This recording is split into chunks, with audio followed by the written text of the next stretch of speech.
카카오톡에 가끔 이제 좋은 글들을 보내주시는 분들이 있습니다. 거기에 이제 만남이라는 이 글이 있었는데요. 글의 내용은 이렇습니다. 인생은 만남의 연속입니다. 그런데 만남에는 여러 종류의 만남이 있습니다. 첫째는 지우개 같은 만남입니다. 만나긴 만났지만 어떤 것도 기억으로 남아있지 않은 그런 만남입니다. 정말 시간이 아까운 만남이라는 거죠. 둘째는 생선과 같은 만남입니다.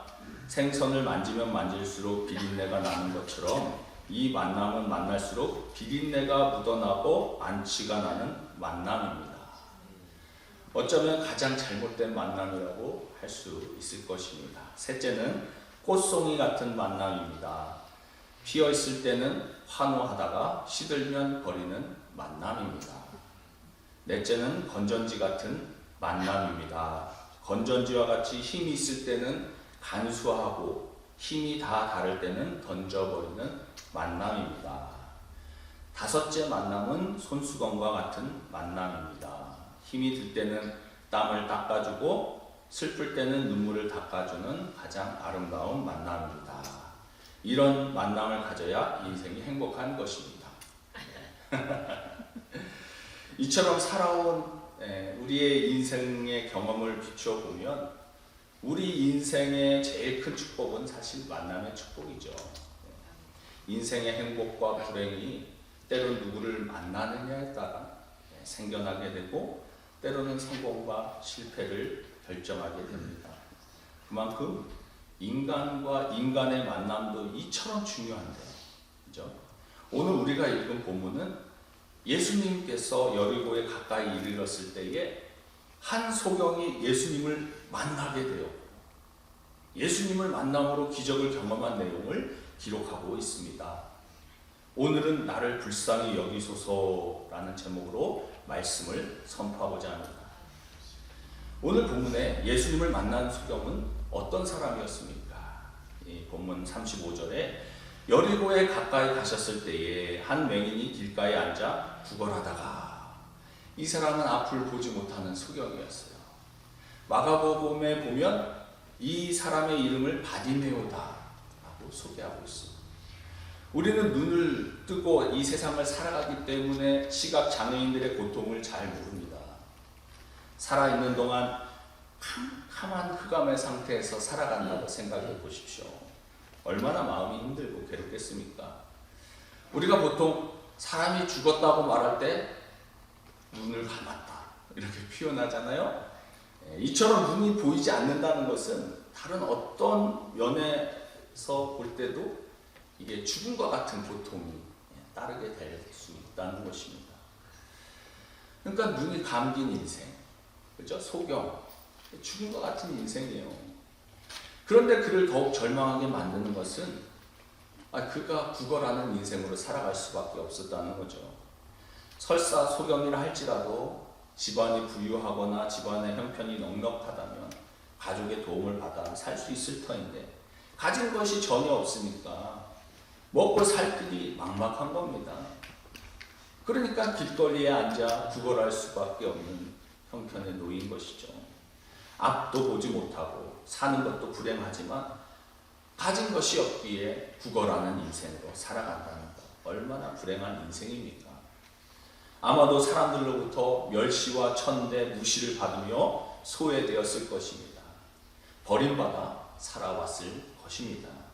시각장애를 가진 사람들은 상대적으로 이 청각이 발달해 있다고 합니다. 그러니까 청각이 민감하잖아요. 주변에서 사람들이 무슨 말을 하는지, 그죠? 어느 날 이 불쌍한 처지에 있는 거지 소경이 많은 사람들이 막 환호하고 움직이면서 웅성웅성하는 소리를 듣게 되는 거죠. 그래서 무슨 일이 있냐? 주변의 사람들에게 묻는 것이죠. 이 36절에 우리가 지나감을 듣고 이 무슨 일이냐고 물은데 그저 한 사람이 아주 친절하게 나사렛 예수가 지나가신다라는 소식을 알려주죠. 이 37절에 나옵니다. 그들이 나사렛 예수께서 지나가신다 하니 소경 거지 바디메오가, 그죠? 나사렛 예수가 지나가신다는 소식을 듣게 되었어요.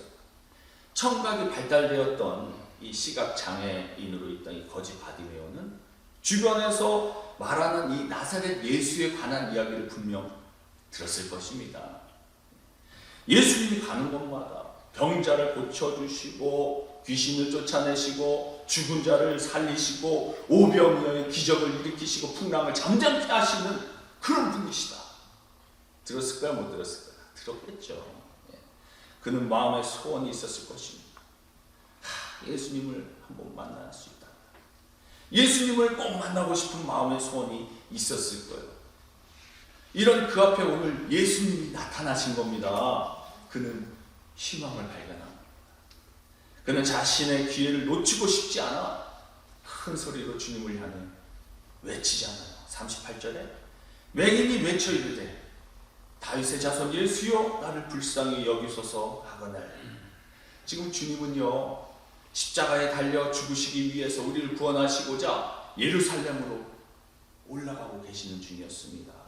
그러므로 예수님께서 이 지나가는 이 길은 마지막 방문이었던 거예요. 여리고의 이 방문이 이 마지막 방문이었기 때문에 이 기회를 놓치면 이제 예수님을 만날 수 없는 겁니다. 예수님이 지나가신다는 소식을 듣는 순간 그는 가만히 있지 않았어요. 그래서 큰 소리로 외칩니다. 이 소경은 예수님을 만날 수 있는 마지막 기회를 놓치고 싶지 않았을 거예요. 그래서 그는 큰 소리로 외칩니다. 다윗의 자손 예수여 나를 불쌍히 여기소서. 사랑하는 성도 여러분, 성공적인 인생을 살아가는 사람들의 특징이 뭡니까? 그것은 자신에게 주어진 기회를 놓치지 않은 사람들일 거예요. 생각해 보십시오. 성공의 기회가 항상 주어진다면 실패할 사람이 어디 있겠습니까? 기회는 항상 우리에게 주어지는 것이 아니라는 겁니다. 어느 순간에 지나버리고 마는 거예요. 그 기회를 놓치면. 그래서 바울은 고린도후서 6장 2절에 보라 지금은 은혜 받을 만한 때요 보라 지금은 구원의 날이로다 말했습니다. 왜 사람들이 예수를 믿지 않습니까? 구원의 날이 항상 있을 것이라고 생각하는 거예요. 네? 전혀 자기는 뭐 사고도 안 나고 죽지 않을 거라고 생각하는 겁니다. 왜 성도들이 오늘도 충성하지 않고 헌신하지 않습니까? 다음에 기회가 있을 거라고 생각하기 때문이죠. 이번에 안 하면 다음에 하면 되지 뭐. 그렇죠? 그러므로 우리는 다음이 아닌 지금 예수님을 따라야 되고 영접해야 되는 것이 우리의 본분입니다. 다음이 아닌 지금 충성하고 봉사해야 된다는 거예요. 오늘 순종하지 못한 사람은 내일도 순종할 수 없는 것입니다. 그러므로 다음이 아니라 지금이 중요한 거예요. 지금의 기회를 놓쳐서는 안 된다는 거죠. 소경인 거지 바디메오가 예수가 지나갔다는 이 소식을 듣고 나사렛 출신 예수여 이렇게 외치는 것이 아니라 다윗의 자손 예수여 나를 불쌍히 여기소서 이렇게 외쳤다는 거예요. 여기서 그가 사용한 다윗의 자손이란 말은 메시아에 대한 칭호죠. 왜냐하면 다윗의 혈통으로 오실 메시아에 대하여 유대인들은 고대하고 있었기 때문입니다. 예수님을 다윗의 자손이라고 부른 것은 그가 바로 메시아이시다 이 뜻입니다. 예수님을 만난 적은 없지만 들려오는 소문을 통해서 그가 어떤 말씀을 가르치고 어떤 기적과 이적을 행하셨는지 그는 들었던 겁니다. 특별히 자기와 같은 소경된 자를 고치셨다는 소문을 들었겠죠. 그리하여 이 소경 바디메오가 예수님이 바로 구약에 예언된 메시아라는 확신이 생긴 겁니다. 오늘 나에게 있어서 예수 그리스도는 누구이십니까? 정말 이 소경처럼 예수 그리스도는 나의 구세주이시고 나의 인생의 문제를 해결해 주시는 전지전능하신 하나님의 아들 메시아로 믿고 계십니까? 그러나 문제는 주변에 있는 사람에게 그를 그냥 놔두지 않습니다. 꾸짖어 잠잠하라 이렇게 말하죠. 39절 상반절에 보면 앞서가는 자들이 그를 꾸짖어 잠잠하라 하되 다윗의 자손 예수여 나를 불쌍히 여기소서 하고 큰 소리로 외치자 앞서가는 자들이 이 사람에 대해서 꾸짖습니다. 조용히 해, 시끄럽게 방해하지 말고 잠자고 있어, 꾸짖었을 겁니다. 소경 바디메오의 간절한 부르짖음을 가로막은 자들이 누굽니까? 바로 앞서가는 자들이었어요. 그러면 오늘 이 시대에 앞서가는 자들은 누구입니까? 전체적인 맥락을 보면 나보다 먼저 예수님을 믿은 신앙의 선배들일 수 있죠. 그런데 오늘 우리가 누구에 의해서 자꾸 시험에 듭니까? 누구로부터 상처를 받습니까? 신앙생활을 하는 신앙의 선배들로부터 받을 때가 있다는 것입니다. 대부분 앞서가는 자들입니다. 가만히 보면 앞서가는 자들에 의해서 우리가 상처를 받고 시험을 당하기도 한다는 거예요. 신앙생활을 하다 보면 본문에서처럼 이처럼 앞서가는 자들에 의하여 상처받고 시험을 받을 때가 왜 없겠습니까? 아마도 대부분의 사람들은 이런 모욕적인 말이나 꾸지람을 듣게 되면요 하고 풀이 죽어버리는 것이죠. 그냥 조용하게 되는 것입니다. 자존심 상해서 그 자리를 떠나버릴 수도 있는 것입니다. 그러나 이렇게라도 하지 않으면 주님께서 자신을 만나주지 않을 것이라는 그런 생각이 듣지 않았겠어요? 그는 갈급함으로, 그는 맹인이었기 때문에 할 수 있는 것은 오로지 소리를 지르는 방법밖에 없는 것입니다. 바디메오가 여기에서 멈추지 않고 더 큰 목소리로 부르짖는 거예요. 39절에 앞서가는 자들이 그를 꾸짖어 잠잠하라 하되 뭐라 그래요? 그가 더욱 크게 소리 질러. 이전에도 소리 질렀는데 더 크게 소리 지르는, 잠잠하라 했는데 더 크게 소리 지르는 거예요. 다윗의 자손 예수여 나를 불쌍히 여기소서 하는지라. 이 소경은 앞서가는 자들의 만류에도 불구하고 굴하지 않고 더욱 심히 소리 질렀다. 다윗의 자손 예수여 나를 불쌍히 여겨달라고 외쳤다는 겁니다. 주변에 있는 사람들이 꾸짖어도 시끄럽다고 야단쳐도 그는 포기하지 않았다는 거예요. 메시아 되시는 주님을 만나 눈을 뜰 수 있는 기회가 주어졌는데 어찌 가만히 있을 수가 있겠습니까? 이 소경은 간절히 부르짖은 거예요. 성도는요 어려운 일을 만날 때 이처럼 부르짖어야 할 줄 믿습니다. 환난 날에 나를 부르라. 내가 너를 영화롭게, 너를 건지니 내가 너를 영화롭게 하리라. 할렐루야. 우리는 하나님 앞에 나아가고 간절히 부르짖어야 하는 거예요. 들어주면 좋고 안 들어주면 그냥 망하다는 식의 기도 생활은 기적을 경험할 수 없는 겁니다. 그렇죠? 그런 기도 생활을 하면은요 기도의 응답을 받아도 이게 기도의 응답인지 내가 열심히 해서 받은 응답인지 모르는 거예요. 주님은 간절히 부르짖을 때까지 기다리는 거예요. 그래서 주님은 네 힘으로 된 게 아니다는 거예요. 거짓 바디메오의 간절한 부르짖음에 주님께서 걸음을 멈추신 거예요. 40절에 예수께서 머물러 서서 명하여 데려오라 하셨더니 그가 가까이 오매 물어 이르되. 주님께서는 온 인류를 구원하기 위해서 십자가를 지시고자 예루살렘으로 가던 그 발걸음을 멈추신 거예요. 그래서 이 다윗의 자손 예수여 나를 불쌍히 여겨달라는 이 거지 바디메오 맹인된 이 자의 불쌍한 울부짖음을 외면하지 않으셨다는 겁니다. 하지만 세상의 가치관에 사로잡힌 자들은요 이 거지가 눈에 들어오겠어요? 들어오지 않습니다. 귀찮은 떨거지로 보일 뿐이죠. 그러나 주님은 가시던 길을 멈추어서 제자들에게 거지 소경을 나에게 데려오라 말씀하십니다. 사랑하는 성도 여러분, 무엇이 지나가는 예수님의 발걸음을 멈추게 하였습니까?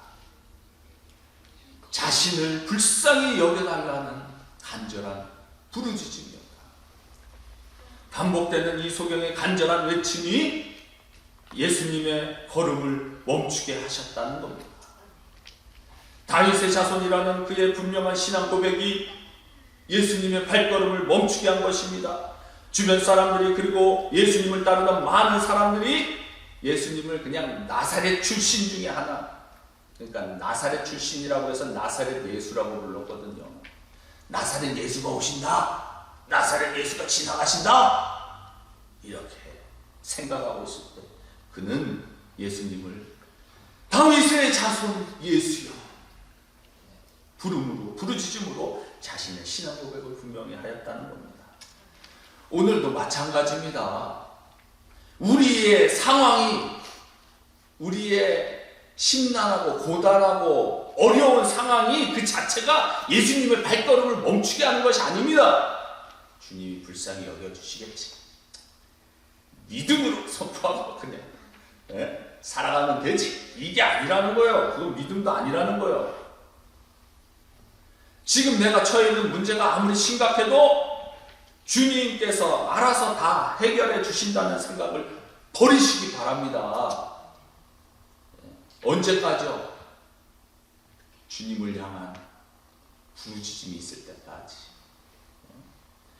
심한 만류에도 불구하고 예수님을 향한 그 외침이 예수님의 발걸음을 멈추게 한 것처럼 우리의 간절한 소원, 우리의 간절한 기도가 주님의 발걸음을 멈추게 한다는 거예요. 만일 이 소경이 예수님이 지나가신다는 그 소식을 듣고 그냥 그 자리에서 아무것도 하지 않았더라면 어떻게 되었을까요? 얼마나 불쌍해요. 나면서부터 그저 소경돼갖고 거지로 사람들에게 구걸해야 하는 인생, 얼마나 불쌍합니까? 이 사람 부르짖지 않았다면 좀 지나가셨을 거예요. 우리의 자존심 때문에 그냥 그 자리에 주저앉아 있는다면 어떻게 되겠습니까? 마찬가지로 이 거지 바디메오는 평생을 앞을 보지 못하는 소경으로 살아왔던 것입니다. 평생을 구걸하는 인생으로 살아왔던 것입니다. 교회에서 신앙생활 하는데 우리는 사람 눈치 보고 신앙생활하는 것은 아니라는 거예요. 여러분들 착각하지 마세요. 기적을 경험하는 것은 사람으로부터 주어지는 것이 아닙니다. 사람들 눈치 보며 신앙생활 하지 마십시오. 뭐하러 오는 거예요? 주님 만나러 오는 거예요. 주님 붙들러 오는 것입니다. 주님이 공급하시는 은혜를 받으러 주여 불쌍히 여기소서, 이 마음으로 주님 전에 나와야 될 거 아닙니까? 그는 분명한 신앙 고백을 가지고 예수님을 향하여 부르짖었다는 거예요. 예수님은 간절히 부르짖었던 소경으로 가까이 오게 한 다음에 내가 무엇하여 주기를 원하느냐 묻습니다. 41절 상반절에 내가 무엇하여 주기를 원하느냐? What do you want me to do for you? 주님은 그가 소경임을 알고 계셨어요. 따라서 그의 소원이 무엇인지도 다 아십니다. 그럼에도 불구하고 주님은 내게 무엇하여 주기를 원하느냐 묻습니다. 왜 그렇게 하십니까? 믿음의 간절한 소원을 불러일으키기 위함이죠. 믿음은 바라는 것들의 실상이요 보지 못하는 것들의 증거라고 하시잖아요. 성경을 보면 우리 하나님은 가끔 우리의 삶의 현장에 찾아오실 때 질문을 던지며 찾아오십니다. 하나님은 아담이 범죄하여 숨어있을 때 아담아 내가 어디 있느냐 묻습니다. 몰라서 물었겠어요? 네? 아니죠. 회개할 수 있는 기회를 주시고자 묻는 겁니다. 주님은 베드로가 사명을 저버리고 디베랴 바닷가에서 고기를 잡고 있을 때 찾아오십니다. 시몬아 내가 이 사람들보다 나를 더 사랑하느냐 묻습니다. 마찬가지로 주님은 오늘 이 시간 우리 가운데 찾아오셔서 묻습니다. 네가 나를 더 사랑하느냐? 내가 내게 무엇하여 주기를 원하느냐? 만일 주님이 오늘 당신에게 찾아오셔서 내가 내게 무엇하여 주기를 원하느냐라고 묻는다면 우리 성도님들 어떤 대답을 하시겠습니까? 이 소경은 내게 무엇하여 주기를 원하느냐는 주님의 물음에 주여 보기를 원하나이다 라고 대답했어요. 소경에게 있어서 가장 큰 소원이 보는 것이겠죠. 헬라어 원문에 보면 이 소경은 주여 내가 다시 보기를 원하나이다 라고 되어 있습니다. 이것을 보면 이 소경은 태어날 때부터 소경으로 태어난 자가 아닐 수도 있는 거죠. 인생의 어느 순간에 어떤 질병으로 인해서 혹은 어떤 사고로 인해서인지 앞을 보지 못하게 된 사람입니다. 앞을 보지 못하게 되었으니 얼마나 더 답답했겠어요. 그래서 주여 내가 다시 보기를 원하나이다 대답을 한 것입니다. 소경이 거지 바디메오의 간절한 소원을 들으신 주님은 보라 내 믿음이 너를 구원하였느니라 말씀하시잖아요. 42절에 예수께서 그에게 이르시되 보라 내 믿음이 너를 구원하였느니라 하시매 주님은 너의 간절한 소원이 너를 구원하였다 이렇게 말씀하지 않으세요. 내 믿음이 너를 구원하였느니라 이렇게 말씀하십니다. 어떤 믿음입니까? 나사렛 출신 예수가 아니라 다윗의 자손으로 오신 메시아 예수로 믿었다는 겁니다. 그가 나의 눈을 고쳐주실 분이시다 믿었다는 거예요. 메시아 되시는 주님께서 자신의 앞을 못 보는 이 눈을 고쳐주실 것을 믿고 부르짖었던 거예요. 이와 같은 믿음을 가지고 간절히 부르짖는 소경인 거지 바디메오에게 내 믿음이 너를 구원하였느니라 라고 말씀하셨어요. 그때 무슨 일이 벌어집니까? 43절 상반절에 곧 보게 되어 예수님이 말씀하시자마자 소경의 눈이 뜨이게 된 것입니다. 기적이 일어난 것입니다. 이렇게 예수님의 말씀에 능력이 있습니다. 예수님이 말씀하시면 말씀대로 이루어지는 줄 믿으시기 바랍니다. 주님은 창조주 하나님이세요. 이 세상을 말씀으로 창조하신 분이 뭘 못하겠습니까? 바람아 잠잠하라. 풍랑이 잠잠해지는 겁니다. 할렐루야. 눈이 보이게 되는 기적을 경험하고 이 소경이 주님을 쫓았다고 기록해요. 43절에 곧 보게 되어 하나님께 영광을 돌리며 예수를 따르니 바디메오가 눈을 뜨게 되고 얼마나 기뻤겠어요. 기뻐 뛰며 하나님께 영광을 올려드립니다. 그리고 예수님을 따르기 시작합니다. 소경이 눈을 뜨게 되었으니 하고 싶은 것이 얼마나 많겠고 보고 싶은 것이 얼마나 많이 있었겠습니까? 그러나 그는 자신의 삶으로 돌아간 것이 아니라 주님을 따랐습니다. 하나님께 영광을 돌리며 즉시 주님을 따릅니다. 주님의 제자로 헌신합니다. 이러한 기적을 통해 어떤 일이 벌어집니까? 그 후반절에 보면 백성이 다 이를 보고 하나님을 찬양하니라 이렇게 기록하고 있습니다.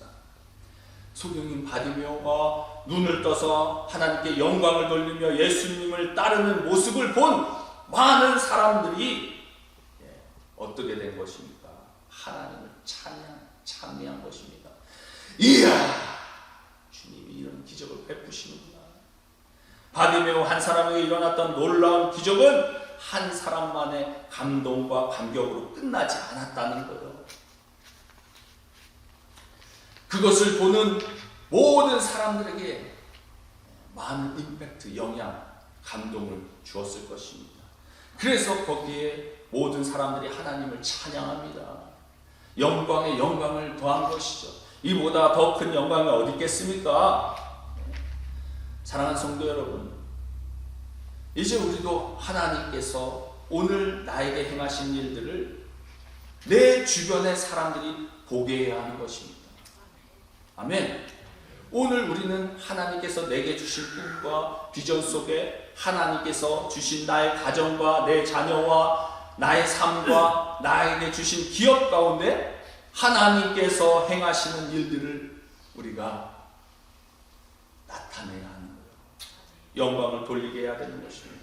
그래서 모든 사람들이 함께 주를 찬양하며 영광 돌릴 수 있도록 해야 합니다. 오늘 우리에게 주어진 인생의 문제가 무엇입니까? 인간관계의 아픔입니까? 경제적인 어려움입니까? 누구에게도 말할 수 없는 아픔과 상처입니까? 질병의 고통입니까? 꿈과 비전의 상실입니까? 그런데 주님은 우리 성도님의 문제를 다 알고 계시지만 무조건 개입하시지 않는다는 사실입니다. 소경 바디메오와 다윗의 자손이라는 분명한 신앙 고백과 함께 주님께 부르짖음으로 주님의 발걸음을 멈추게 하였던 것처럼 우리의 삶 속에 있는 그 문제로 인해서 주님께 부르짖기 우리 성도님들 다 되시기 바랍니다. 아니 신앙생활 하면서 기도하는 거 다 지식적으로 알면 뭐예요? 주님 앞에 나와 부르짖어야 하는 거 아닙니까? 자존심 내려놓고 주님께 자신의 부족한 점을 내려놓고 불쌍히 여겨달라고 부르짖을 때 주님께서는 발걸음을 멈추시고 찾아오십니다. 우리의 간절한 부르짖음으로 주님께서 우리의 문제에 개입하시고 해결해 주실 것입니다. 믿음으로 기도하십시오. 믿음은 행함입니다. 간절히 기도하십시오. 그래서 하나님께서 우리의 삶 속에서 행하신 일들을 통하여 하나님의 영광을 드러내실 수 있는 저와 여러분들 다 되시기를 주님의 이름으로 축원드립니다. 기도하겠습니다.